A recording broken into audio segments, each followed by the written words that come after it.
Este es un esquema de procesos que es muy cercano al que utiliza Linux, ¿sí? Voy a mostrarles Linux, en realidad los utiliza con distinto nombre. Yo tengo por acá un grafiquito pequeñito. Voy a mostrarles por acá cuáles son los 5 estados, pero es un esquema de 5 estados igual, ¿sí?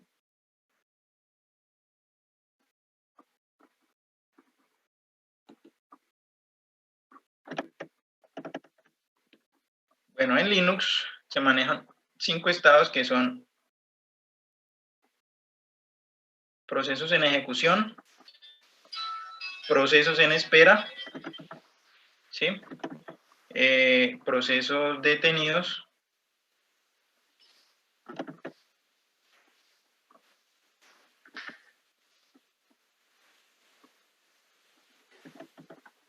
y procesos bloqueados o procesos zombie, ¿sí? Procesos que de alguna razón, pues bueno, ya vamos a ver en detalle cuándo puede ocurrir un bloqueo, y esto usualmente es por acceso a recursos, por acceso a dispositivos de entrada y salida, que definitivamente pues el planificador, pues por alguna razón, o el mismo proceso, pues digamos llegó a un estado inconsistente en el que pues el estado de su contador de programa o su contexto, digamos que no le permite seguir la ejecución, ¿sí? Y por acá, pues está el estado ready, el estado listo, ¿sí? Entonces, si ustedes ejecutan en Linux, por ejemplo, el comando ps o el comando top, table of process, bueno, table of processes, más bien, tabla de procesos, comandos de Linux, ustedes pueden ver precisamente la lista de la información que les trae los PCBs o los bloques de control de procesos de ese momento en el sistema operativo. Voy a abrir por acá. Yo instalé un entorno por acá Linux. Bueno, yo quiero preguntarles cómo les fue con Linux en la primera evaluación. ¿Tuvieron que instalar máquina virtual o instalaron MintW? Yo instalé máquina virtual. También máquina virtual. Máquina virtual también, profe. Ya. Vale, entonces quiero mostrarles por acá. Bueno, yo instalé, hay varios entornos también Linux para Windows. Están MintW, está Cygwin, ¿sí? Entonces, miren, ustedes ejecutan acá el comando ps, ¿sí? Ahí pueden ver más o menos una tablita de procesos. Ustedes pueden ver el Process ID. Vamos a ver si puedo hacer anotaciones aquí encima de la consolita. Vamos a ver. Creo que sí. Aquí tienen el Process ID. Este es el ID del proceso padre. ID del proceso padre, ¿sí? Este es el ID del usuario que lanzó el proceso. Ese es el comando que lo lanzó. Este supongo que es el ID como se conoce en Windows, porque esto pues finalmente no es un Linux nativo en Windows, pues sería un poquito como complicado. Este, sinceramente no sé qué es.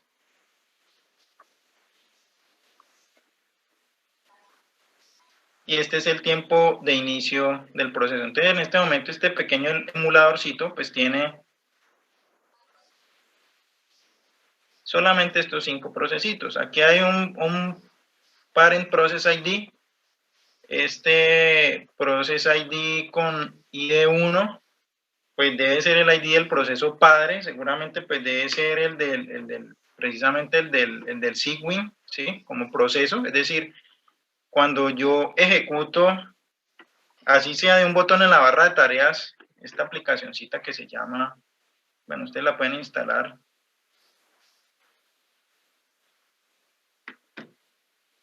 Es como un entorno, un mini entorno Linux para Windows, entonces tenemos la consolita, hay diversas utilidades para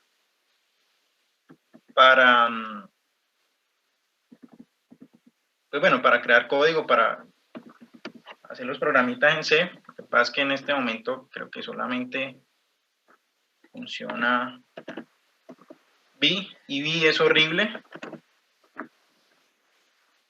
Y es una completa pesadilla. Yo en realidad no quiero mucho V. Es claro que V uno aprendiéndose los comandos, pues digamos que funciona bien. Pero bueno, digamos que en resumen, ustedes ven en un Linux la tabla de procesos.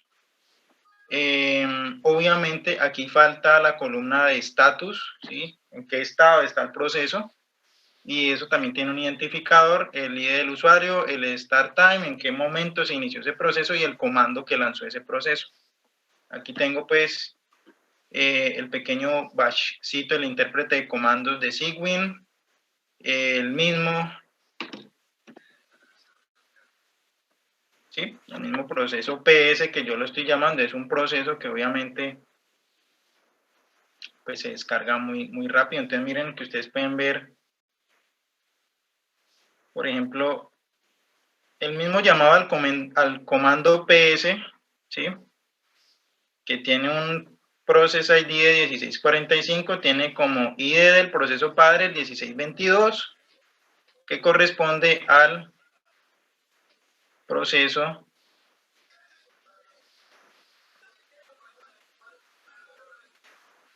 del bash de Sigwin, ¿sí?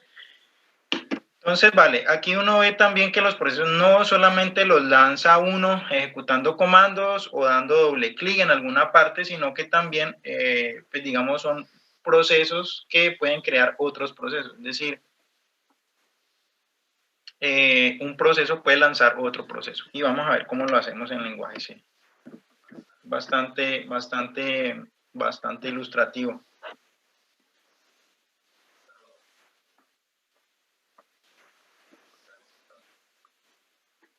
Bueno, no me atrevo ahorita en este momento a abrir la máquina virtual. Seguramente si abro la máquina virtual, este computador se me va a bloquear y no quiero que se me bloquee en este momento. Entonces voy a mostrarles en Windows cómo haríamos para mirar algo similar a la tabla de procesos.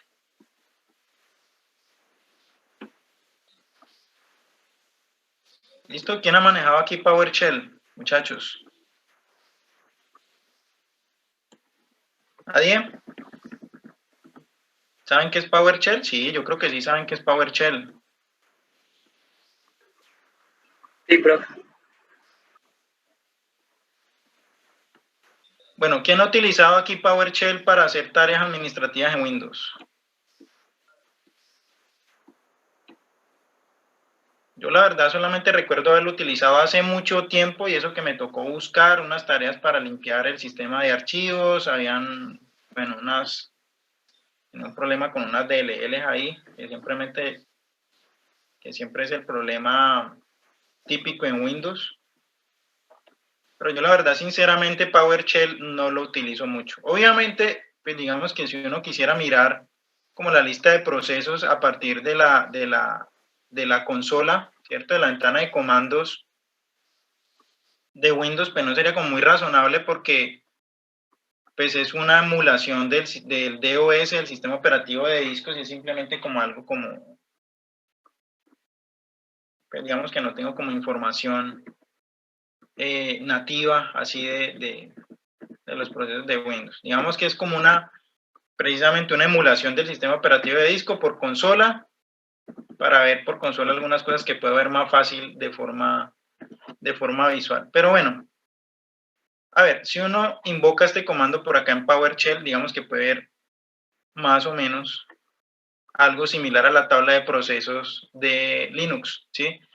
Si ustedes tienen de pronto la máquina virtual abierta en este momento, con el mismo comando ps, pues pueden ver la lista de procesos, o con el top, ¿sí? El table of process, pues pueden ver más detalles. ¿Listo?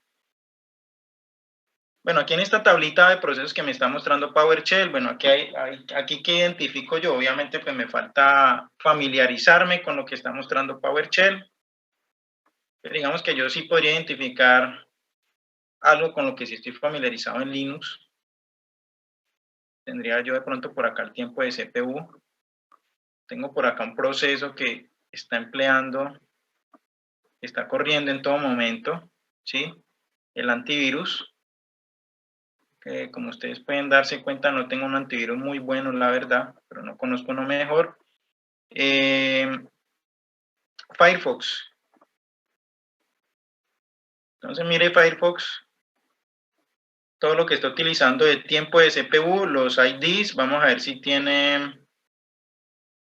Bueno, yo quisiera ver acá también el ID del proceso padre de Firefox. Yo creería que Firefox en este caso pues tendría un ID de proceso para el navegador y quizás lanza un proceso hijo por cada pestaña. Creería yo que es así, ¿cierto? Puede que sí, puede que no.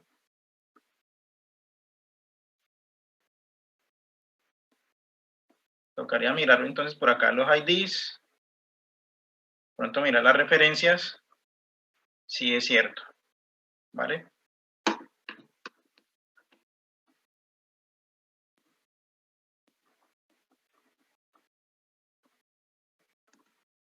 Volvamos un momentico acá al tablerito.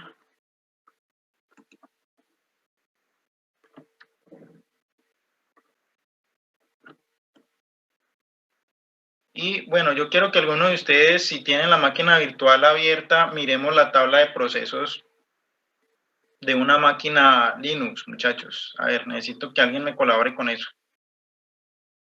A ver, necesito que participen porque si no, esto se me vuelve un monólogo. Y a mí me empieza a dar mucho sueño, la verdad, cuando me dejan hablando solo. ¿Listo? A ver, entonces necesito que alguien, por favor, abra una maquinita, su maquinita virtual de Linux y miremos la tabla de procesos. Brandon, gracias. Esa es.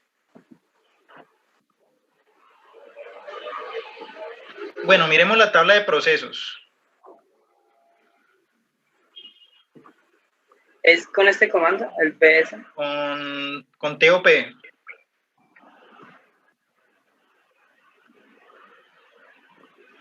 Listo, ahí está.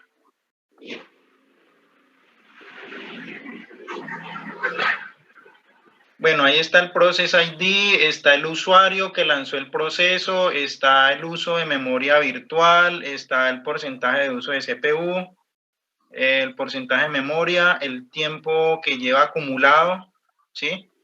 En CPU y el comando que lo lanzó. Miren que hay un resumen arriba, dice, ahí lo que yo les mostraba de los 4 estados que maneja Linux.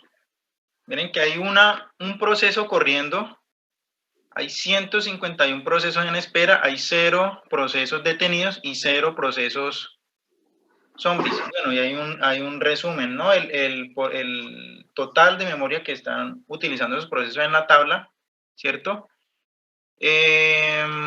¿Cuánto están utilizando en memoria de intercambio?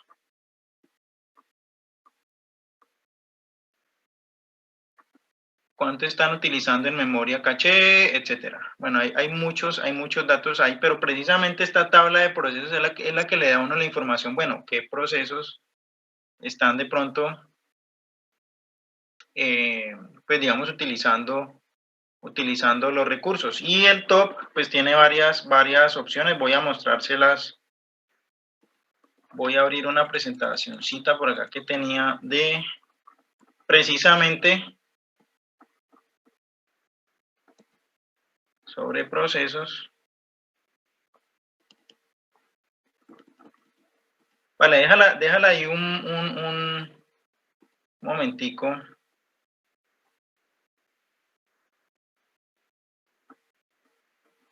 Miren, hay unos procesos que ahí uno como que puede identificar fácilmente. Yo identifico de ahí mientras voy abriendo mi presentación. Bueno, todo el tiempo está cambiando. Este es Linux Mint, ¿cierto, Brandon?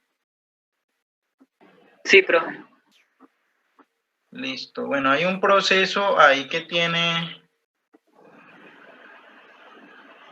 Bueno, tiene relativamente bastante uso de CPU, que es este Xorg, que este es el sistema de ventanas, el Xwindows, el top como comando, pues miren que ya... Bueno, en este momento Brandon no ha cerrado el comando top está ahí ejecutado, por eso aparece en la tabla de procesos, pero miren que hay un montón de procesos que, bueno, algunos, digamos que para unos son familiares, otros sinceramente no sé qué serían.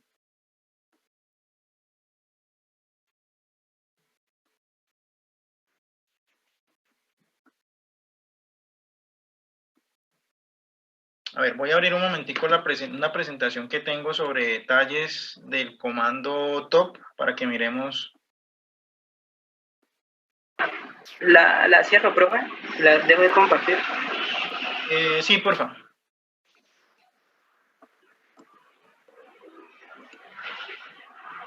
Bueno, ¿cómo le aparece la tabla de procesos a Luis? Luis, ¿qué distribución instaló? Profe, Ubuntu, pues si quiere la comparto. Vale, listo. Miremos entonces la tabla de procesos en Ubuntu. ¿Ahí la están viendo?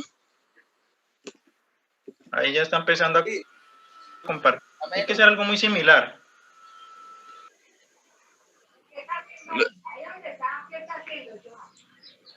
Sí, es prácticamente igual, ¿no? Es lo mismo. Sí, es lo mismo. Ahí está el cliente de VirtualBox, el sistema Xwindows, el Xorg, está el Genome. Bueno, hay otros procesos ahí que deben ser demonios que estén corriendo, tareas del sistema operativo.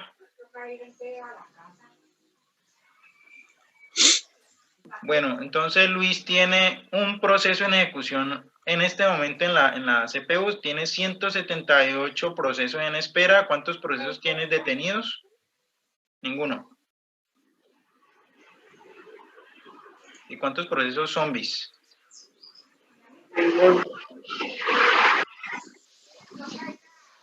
Bueno, el uso de memoria virtual. Cada proceso, ¿qué porcentaje de memoria virtual está o en no sé, esto debe ser en bytes? ¿Qué tamaño de memoria virtual está utilizando? Porcentaje de CPU, porcentaje de memoria, el usuario. La mayoría, miren que los procesos que están por acá, que están del Process ID desde el 1 hacia adelante, son procesos lanzados por el root. Entonces, yo me imagino que son procesos, digamos, vitales del sistema operativo, y Process ID con números más altos, pues son procesos más nuevos. Está el cliente de VirtualBox, etcétera. ¿Listo? Bueno, antes vamos a mirar opcioncitas. ¿Ya voy a compartir, profe? Sí, por favor.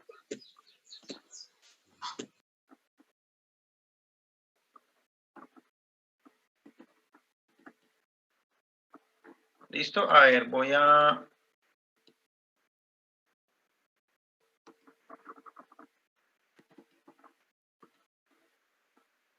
Aquí tengo voy a mostrarles una presentacioncita sobre...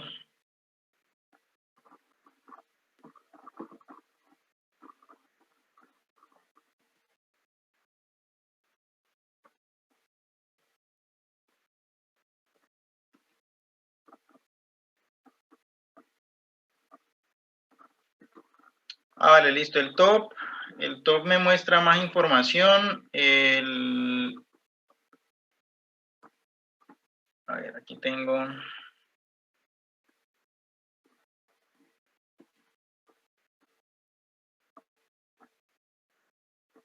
opciones de profe, no sé si de pronto estés hablando sobre lo que estás viendo en el computador porque no estás compartiendo pantalla. Ya, no, es que estaba mirando por acá.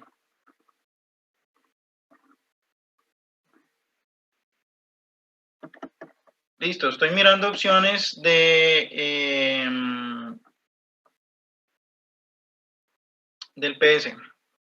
¿Listo? Vamos a ver si el Cygwin me deja mostrarlo.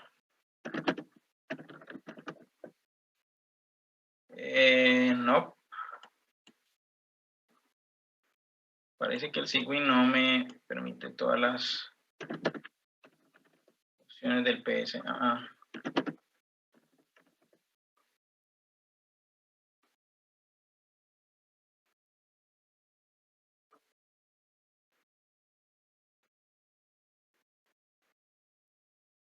Listo.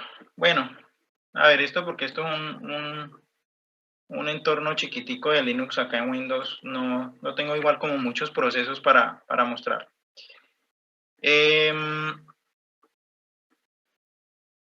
Pero bueno, digamos que la primera tarea que uno como administrador de sistemas, con respecto a la gestión de procesos, pues bueno, uno se apoya mucho,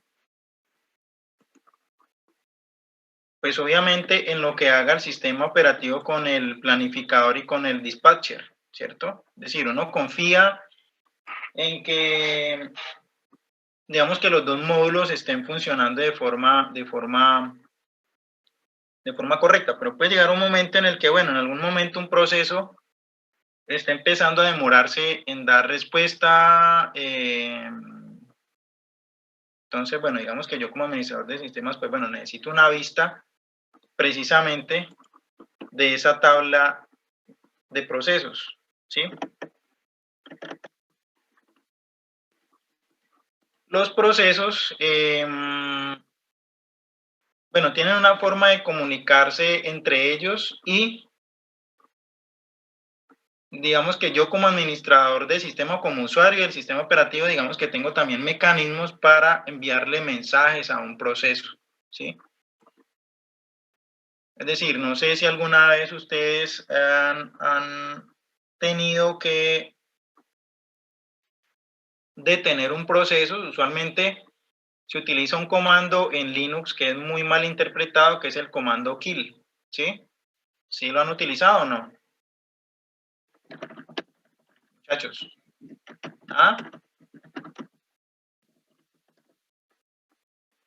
Bueno, resulta que cuando miremos paso de mensajes, a ver, vamos a mirar por acá entonces las opciones del top. A ver, pensemos por un momentico, antes de mirar cómo están desglosados esos procesos en hilos, ¿sí? Porque esa es precisamente la complejidad del modelo de procesamiento en los sistemas operativos, es que los procesos están compuestos también de hilos. Bueno, un proceso es algo que lo está gestionando el sistema operativo, pero yo como administrador de sistemas, ¿cómo obligo a que un proceso en determinado estado haga algo? ¿Sí? Es decir, ¿cómo enviarle un mensaje a un proceso? ¿Sí?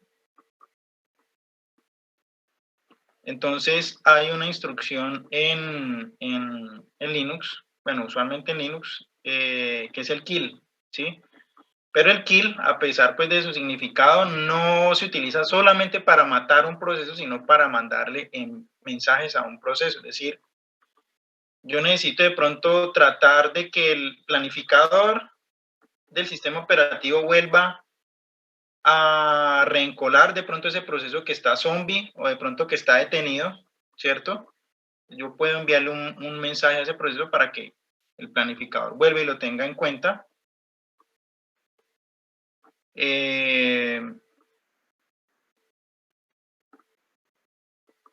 O puedo hacer pues precisamente que ese proceso cambie de estado. Estoy buscando por acá un ejemplo que tenía.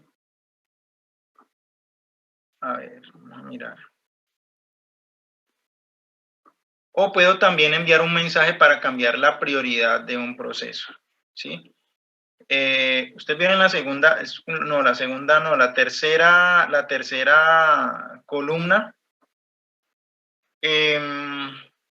la columna PR, que es la columna prioridad, ya me acordé. Pues precisamente en esa cola de prioridad que está utilizando el planificador para darle tiempo de CPU a esos procesos, es el indicador que dice, bueno, ¿cuál es la prioridad? Ustedes seguramente van a encontrar, si ejecutan el top, el comando top, van a encontrar en la columna PR, prioridad, los que tienen la prioridad más baja, es decir, quizás 0 o 1, pues van a ser seguramente procesos que corresponden al kernel, ¿sí? Son procesos que están ejecutándose en segundo plano, que usualmente no son interrumpidos no muy frecuentemente, esperaría uno que no porque son del kernel. Y de ahí en adelante los que tengan una prioridad con un número más alto, pues en realidad lo que está haciendo el planificador es mirarlos como de prioridad más baja, es decir, entre más bajo sea el número de la prioridad, quiere decir que ese proceso tiene una prioridad más alta, es decir, entre más cercano a 0, ese proceso tiene una prioridad más alta en la planificación. ¿Listo? Bueno, desafortunadamente no me funciona el top acá en este sí, W.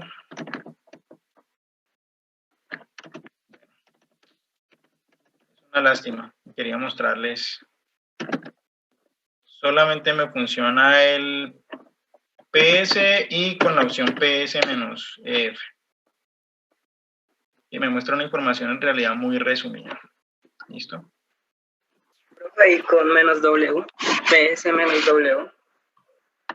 O menos AUX, como AUX.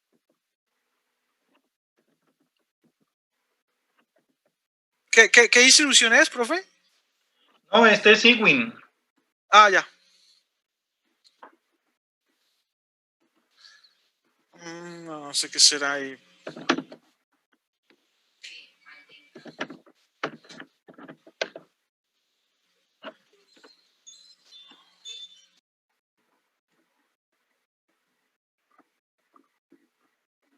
Ah, bueno, el PS-W sí me funciona.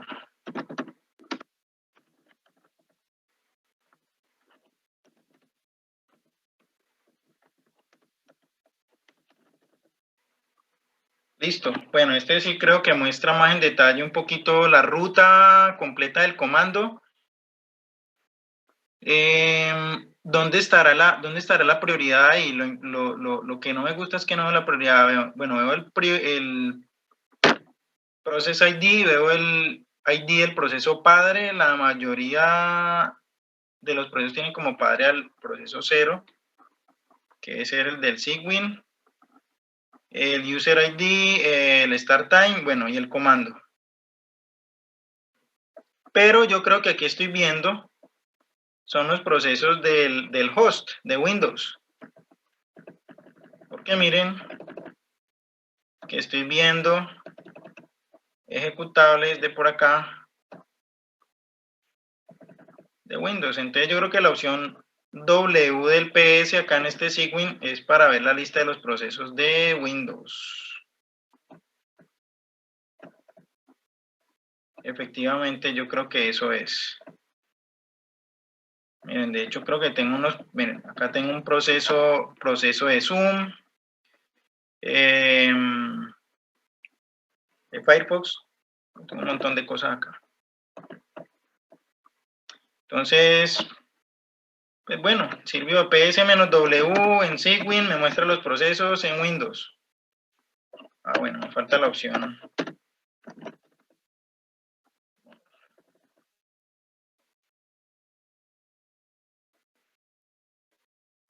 Ok. Bueno, son un montón de cosas que tengo en Windows.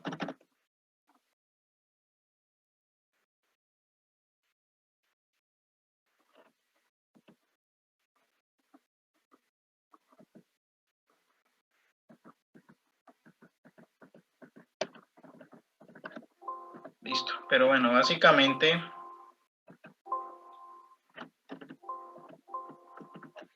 Básicamente, esa es una tablita de procesos. Y con task list tampoco.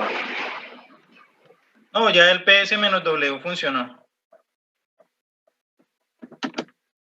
Ok. Igual desde Windows. Ajá, mejor. El nombre de la imagen, el nombre del ejecutable, el process ID, el nombre de la sesión, services, número de sesión, uso de memoria. Listo, bueno, una tablita de procesos muy resumida acá en Windows. Miren que la mayoría la tiene acaparada Firefox. Firefox es que no tengo muchas pestañas abiertas. Sin embargo, pues ustedes pueden ver la cantidad pues, de memoria que consume. Bueno, y esto es una buena forma de uno tener pues, visibilidad como sysadmin de cómo están corriendo sus procesos, ¿vale?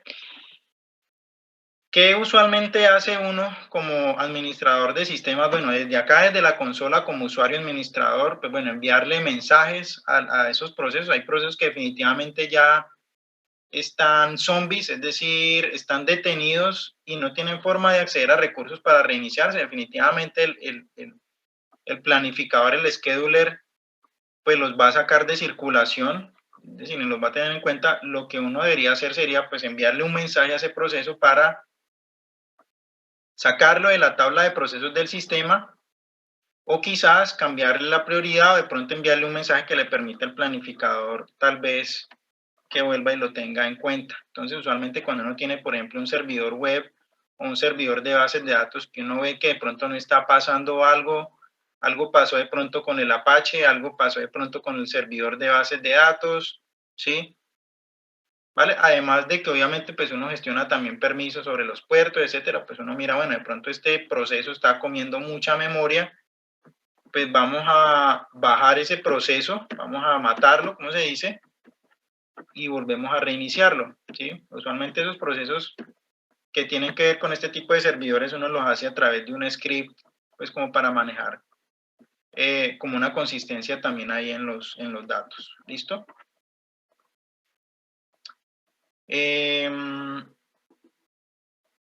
Bueno, volvamos un momentico acá al tablerito. Entonces, bueno, miramos ahí que la tablita de procesos me maneja esos 5 estados. Ya les voy a mostrar un poquito más en detalle entonces, pues ese planificador, cómo utiliza esa información en el bloque de control de procesos para hacer la planificación. Y mirar también un poquito los procesos, cómo están construidos a partir de hilos, cómo están estructurados en líneas, a ver cómo lo podemos mirar. Está la estructura de procesos, procesos padre, procesos hijos, están hilos, son hilos de ejecución, ¿sí? Entonces, vale, seguramente tomando el ejemplo de Firefox, puede que Firefox sea un proceso padre, el navegador, y varios procesos chiquiticos para cada, un proceso para cada pestaña, o puede que cada pestaña sea un hilo. A ver, la diferencia entre hilo y proceso es la siguiente, y esto se los voy a detallar ahorita. Es que un proceso tiene su propio espacio de direcciones para sus datos y para sus instrucciones. Los hilos son hilos de ejecución que al pertenecer a un mismo proceso, pues digamos que comparten esos datos y comparten esas instrucciones, es decir, comparten recursos. Entre procesos es más restrictivo, digamos, el acceso a esos datos que son propios de cada proceso. Entonces, digamos que están encapsulados por procesos y cada proceso está construido con hilos que tienen sus propios, bueno, comparten datos. Para que un proceso comparte información con otro proceso, pues tiene que empezar a pasarse mensajes. ¿Listo? Vale. Los procesos, cómo los crea, cuándo los crea, cómo los hace cambiar de estado. Hay que recordar algo por acá.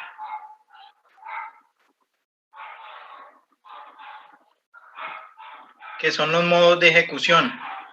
Entonces recordemos que Linux al menos maneja dos modos de ejecución, que son el modo usuario, que son la mayoría de los procesos, y el modo kernel, que son los módulos del sistema operativo. ¿Listo?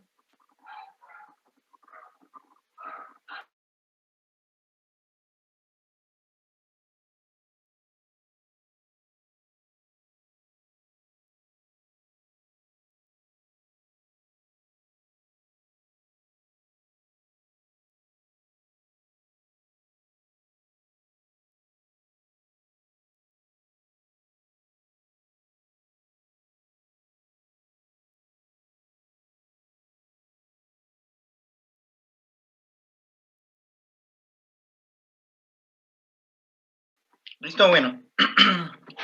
Cuando ustedes miran la lista de procesos en Linux, o bueno, en Windows, o en general en cualquier sistema operativo, ustedes van a ver el usuario que lo lanzó, ¿sí? En la tabla de procesos de Linux, por ejemplo, hay muchos procesos que corren en modo kernel, que tienen como usuario principal que los lanzó el root, ¿cierto? Aquí cuando estamos hablando del root, estamos hablando de procesos que corren en modo kernel.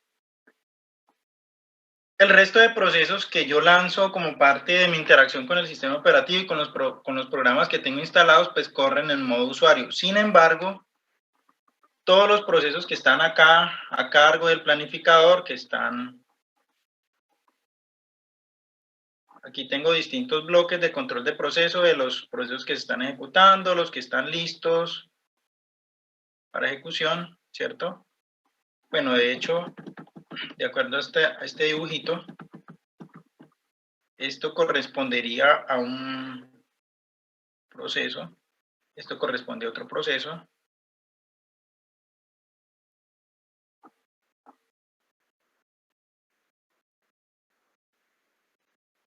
y esos son bloques de control de procesos, ¿listo? Sin embargo, todos esos procesos que están bajo el control del planificador están pasando constantemente entre los dos estados, ¿sí? Hay algunas operaciones que deben ejecutarse en modo kernel, es decir, deben hacerse unos llamados al sistema.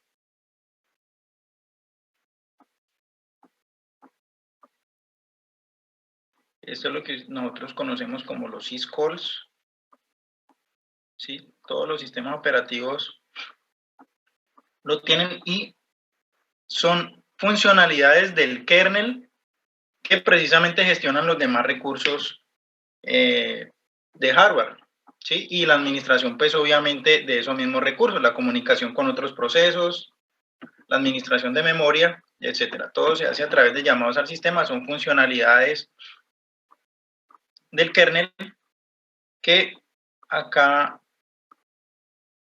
en Linux, digamos que están basadas en un estándar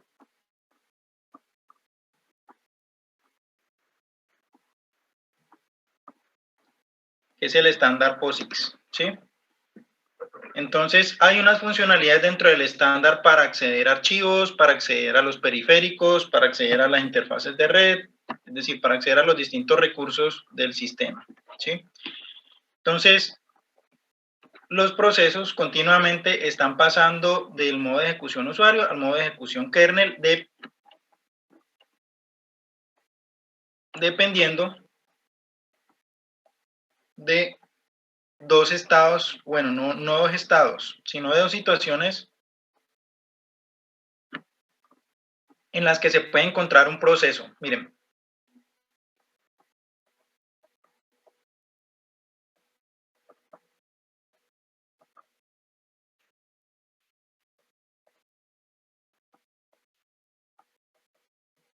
Resulta que les había contado por acá al comienzo que hay una filosofía por acá en la programación de procesos que es el time sharing, ¿sí? Que es, bueno, yo tengo un montón de procesos que están corriendo en mi sistema operativo, todos están compitiendo por tiempo de CPU, ¿cierto? ¿Qué es lo que hacen usualmente los planificadores? Les da tajaditas de tiempo a cada uno. Eso está amarrado al comienzo de time sharing. Esto es asignar tajadas de tiempo. Bueno, digamos que por decirlo, digamos que por ponerlo en una traducción muy literal, asignar tajadas de tiempo a los distintos procesos que tengo en planificación, son time slices. Sin embargo, todos esos procesos que están acá, en esas distintas colas, pues tienen unas distintas tajadas de tiempo de procesador, y el planificador lo que hace es, bueno, a este proceso le vamos a dar esta tajadita, vamos a esperar a que él termine lo que tiene que hacer para darle una tajada a otro proceso. ¿Qué hace que un proceso pase de un modo de ejecución a otro? Es decir, la mayoría de los procesos que nosotros ejecutamos, que digamos que corresponden a los programas que nosotros estamos corriendo, corren en modo usuario. En algún momento ellos van a tener que pasar a modo kernel para hacer algunos llamados al sistema para acceder a algún recurso de almacenamiento, de memoria o lo que sea. Ese cambio de modo de ejecución de los procesos se lleva a cabo a través de estas dos situaciones. Una interrupción de hardware, ¿sí? Que es simplemente una petición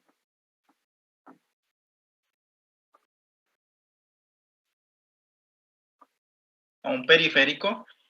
Estamos hablando de procesos como conjuntos de instrucciones que finalmente pues son ejecutadas en el procesador, en los registros, y sabemos que la comunicación con los registros, pues bueno, dependiendo también del tamaño de bus de datos, pues puede ser muy rápida, y la comunicación con los periféricos pues puede ser un poquito más lenta, ¿cierto? Si me comunico, por ejemplo, si quiero cargar un archivo del disco duro, pues bueno, si es un disco magnético me voy a demorar un tiempo ahí, necesito digamos que a bajo nivel ejecutar unas interrupciones de hardware, ¿cierto? Hacer una petición a ese disco duro para que traiga la información. Obviamente ahí va a haber un cambio de ejecución de ese proceso de modo usuario. Hay una interrupción, una petición a hardware. Él tiene que, de algún modo, esa instrucción que está en la traza del proceso debe pasar a modo kernel para poder hacer la lectura de hardware. Es decir, en todo momento esos procesos en algún momento van a tener que hacer llamados al sistema para poder acceder a esos recursos de hardware al cual digamos que tiene acceso el kernel, ¿sí? Recordemos por acá el diagramita que tengo el hardware, tengo el sistema operativo como mediador y tengo por acá los distintos usuarios, ¿cierto? Que no son solamente personas, sino también otros procesos que a través del sistema operativo pues acceden acá al hardware, ¿sí? Entonces, recordemos que el sistema operativo, al menos Linux, distingue entre los dos modos de operación, el modo kernel y el modo usuario, ¿sí? Entonces, vale, es el mismo sistema operativo el que controla este cambio de operación entre modo usuario y modo kernel, que es el que ya maneja a bajo nivel la interacción con los dispositivos de hardware. Y uno de esos cambios de modo se debe precisamente a las interrupciones de hardware. Se hace una petición a un periférico, estoy esperando algún dato de algún puerto de comunicación, estoy esperando que el archivo termine de cargar, ¿sí? El sistema operativo hace ese cambio de contexto de usuario acá en el proceso. Y otra situación en la que un proceso cambia de modo de ejecución de usuario a kernel y de kernel a usuario son los traps, ¿sí? Son situaciones, digamos, excepcionales, digamos que hasta cierto punto análogo con las excepciones que ustedes manejaban en Java, que en algún momento, pues ese proceso,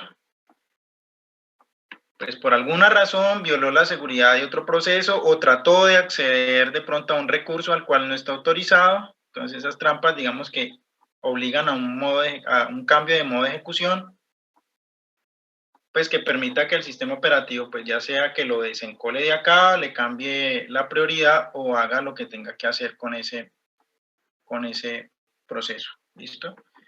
Entonces, bueno, usualmente cuando ustedes hablen en procesos de interrupción, pues bueno, esas interrupciones tienen que ver, pues están amarradas con el acceso a hardware, ¿sí?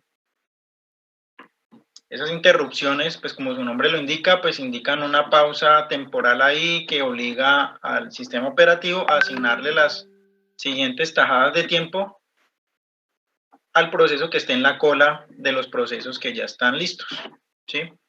Entonces, digamos que son dos mecanismos que utiliza pues precisamente el planificador para hacer ese cambio de estado. Entonces, lo que les quiero decir con esto es que los procesos dentro de su proceso o más bien dentro de su ciclo pues, de ejecución en el sistema operativo están cambiando entre estos dos modos de ejecución dependiendo pues de cómo se vayan comportando, ya sea a través de distintos errores o situaciones pues de anormalidad en el que traten de acceder a áreas no autorizadas pues, de memoria o algún recurso al que no tenga permisos o a partir de interrupciones de hardware. ¿Listo? Bueno, con respecto al ciclo de vida de los procesos, hay algo más y es lo siguiente, muchachos. Entonces, de ejecución, cuando ustedes ejecutan la tabla de procesos en Linux, pues ustedes ven un montón de procesos que corren en segundo plano. La mayoría de esos procesos corren en modo kernel, ¿sí? Y los procesos que ustedes gestionan como parte de sus programas, pues corren en modo usuario. ¿Listo? Bueno, entonces vamos a hablar un poquito, vamos a terminar con el ciclo de vida de un proceso. ¿Qué hace el sistema operativo?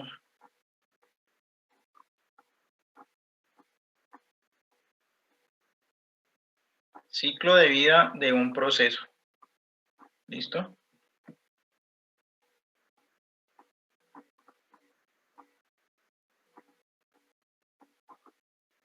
Creación. Entonces, listo, ¿hay alguna tarea que de pronto está programada por tiempo o ustedes lanzan el mismo proceso ejecutando el programa por consola o dando doble clic, etcétera? Hay, digamos que las distintas situaciones que vimos acá arriba por las cuales se lanza un proceso, ¿sí o no?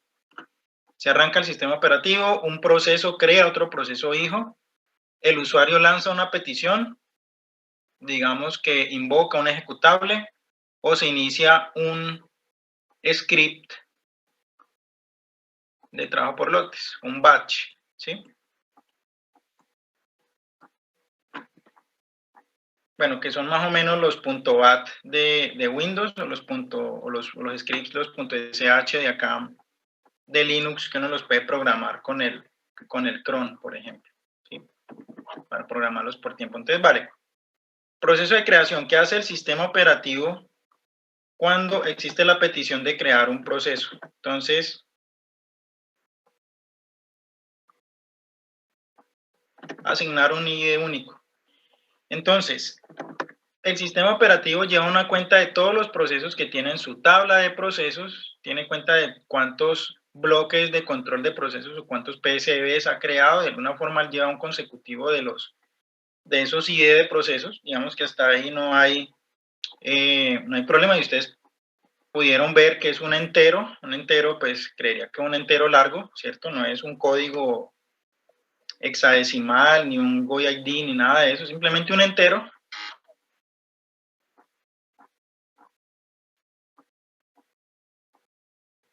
Porque este identificador es el que me permite a mí como usuario precisamente identificar ese proceso y enviarle mensajes. Ya vamos a ver que esto es supremamente importante.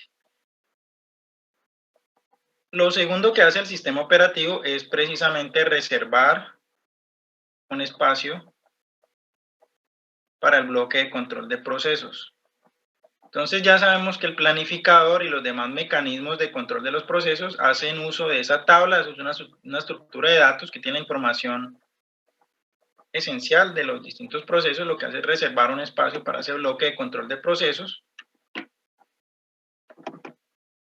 Una vez reserve espacio, se inicializa con los distintos datos que tenga ese proceso, ¿vale?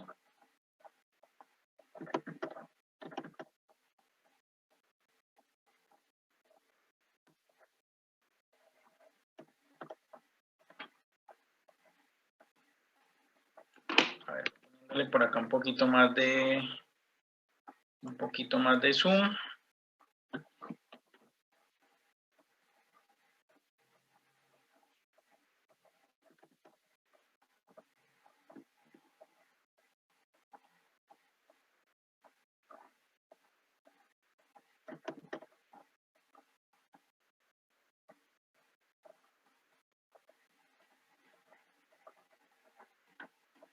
Vale. Y el último paso es simplemente encolarlo acá. Digamos que en el modelo de 5 estados de los procesos, creería yo que estaría acá en la lista de los procesos listos para ser ejecutados, ¿sí? Inicialmente.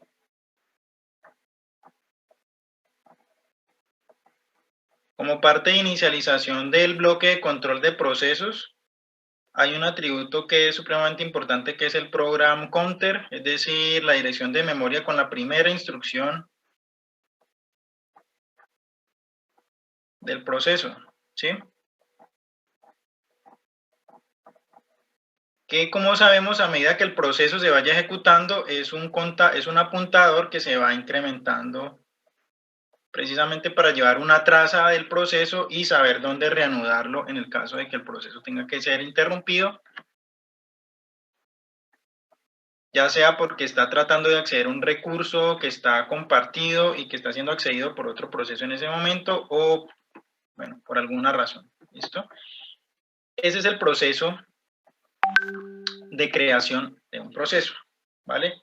Ahora, dentro del ciclo de vida,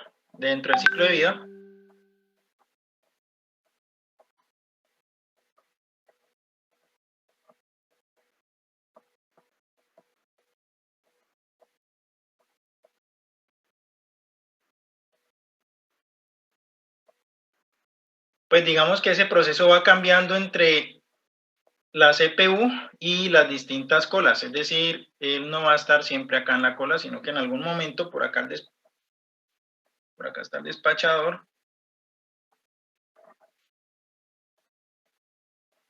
va determinando, listo, de estas distintas colas. Bueno, este proceso en este momento está haciendo uso de tiempo de CPU. Hay unos por acá que están en espera, hay otros que están bloqueados, ¿cierto? El despachador lo que hace es, bueno, él tiene conocimiento de cuál es la cuota de tiempo que tienen los procesos, bueno, cada proceso, qué cuota de tiempo tiene en CPU, digamos que lleva cuenta también, bueno, este proceso ya terminó con lo que tenía que hacer en CPU, entonces listo, pasémoslo de la cola de ejecución y pasémoslo acá a la cola de bloques listos para ejecutar, ¿cierto? Entonces estos procesos están, digamos que en términos resumidos, viajando entre estas dos colas constantemente. Entonces el despachador lo que hace es precisamente ir cargando y descargando procesos de esas dos colas, ¿sí? Porque no son listas. Bueno, digamos que a bajo nivel sí son listas enlazadas, pero las trata pues como colas de prioridad, ¿vale?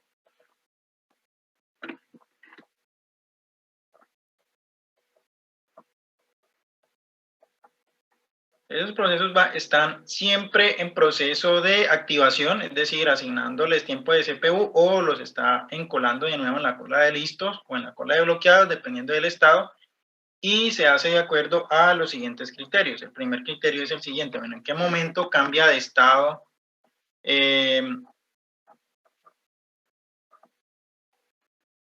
un proceso? Entonces, vale. Primero, cuando hay una interrupción.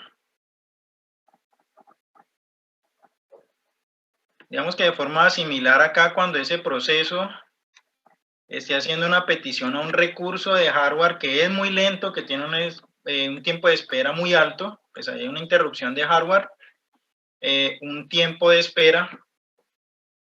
Entonces el planificador, bueno, entre el planificador y y el dispatcher, el despachador, pues lo que van a hacer es descargar, digamos que las instrucciones que en ese momento correspondan a este program counter, ¿cierto? Del proceso, y volver a encolar el proceso a la cola de listos, ¿vale? Entonces hay una interrupción de hardware, que esto es una condición perfectamente normal, simplemente que el proceso se encuentra esperando algún recurso de hardware, hay un tiempo muerto ahí. La otra situación también es cuando haya una falla en algún momento. Es posible que el proceso esté tratando de acceder a una región de memoria pues que no le corresponda, o que esté, bueno, que esté por fuera de sus permisos, definitivamente no encuentre ahí lo que necesite, ¿sí? Excepciones.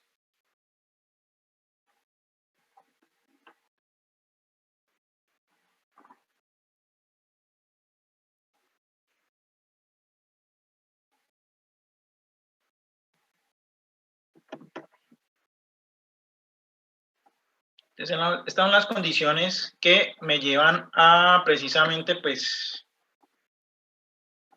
que un proceso esté pasando de la cola de procesos listos a darle tiempo en CPU.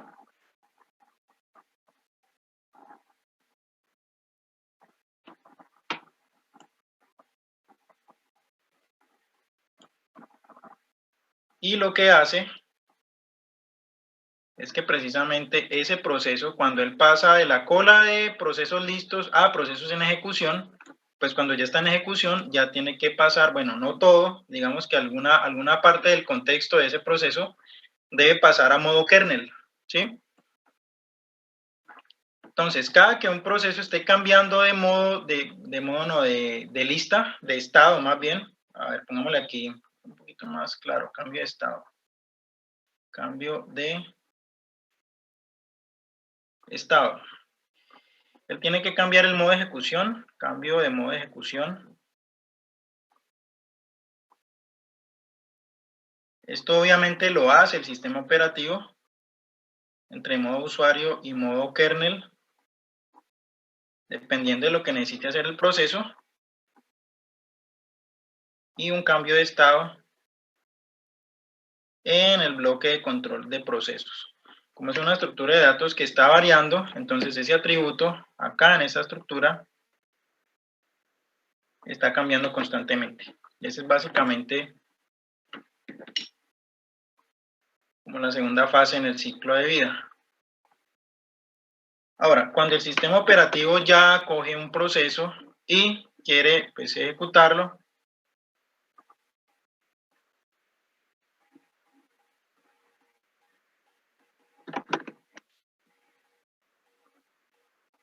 simplemente lo que hace por acá es, a ver, coge el lapicito rojo.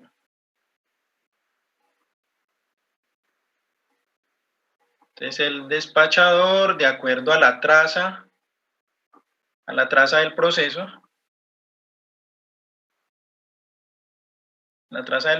digamos que la construye a partir del program counter, ¿sí? En qué instrucción va ese proceso y con base en el contexto.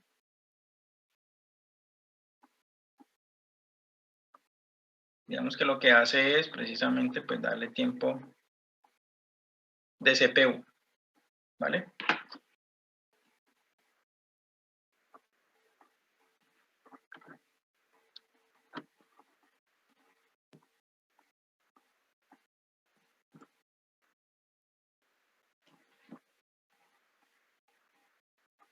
En algún momento, obviamente, pues ese proceso va a terminar, ojalá normalmente, ¿cierto? Entonces simplemente lo desencola de las listas que él maneja de los estados posibles, ¿sí? Entonces ya no se va a encontrar ni en la lista de procesos listos, ni en la lista de procesos bloqueados, ni en la lista de procesos en ejecución. Simplemente un proceso que lo descarga y en las colas el scheduler y el dispatcher terminan de verlo. Simplemente el proceso termina digamos que en estados normales, cuando ustedes ven algunos programas en C, exit 0 o return 0, digamos que este es el código de terminación. Código de terminación normal.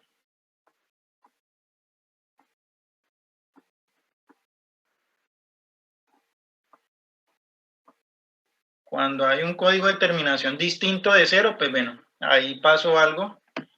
Y yo puedo mirar, cuando un proceso ya ha terminado, pues puedo mirar el estado, el sistema operativo sí lleva la cuenta de con qué estado terminó. ¿Sí? Voy a ver, creo que aquí tengo.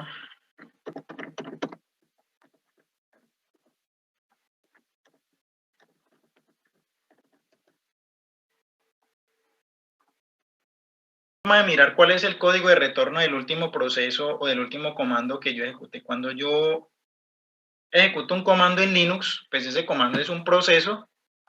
Cuando termine la ejecución de ese comando, pues él retorna el código de terminación del proceso. Usualmente, pues digamos que si no ha pasado nada raro, es un 0, pero cuando ha habido algún error, pues digamos que retorna un valor mayor a 0. ¿Listo?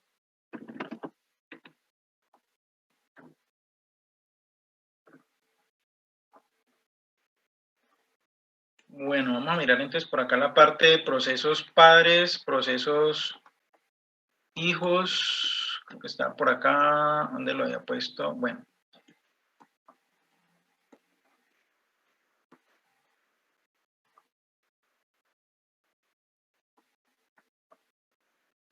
Listo. Entonces vamos a mirar un temita por acá.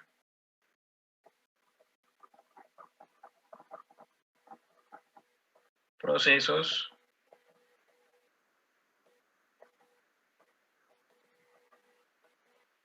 E hilos.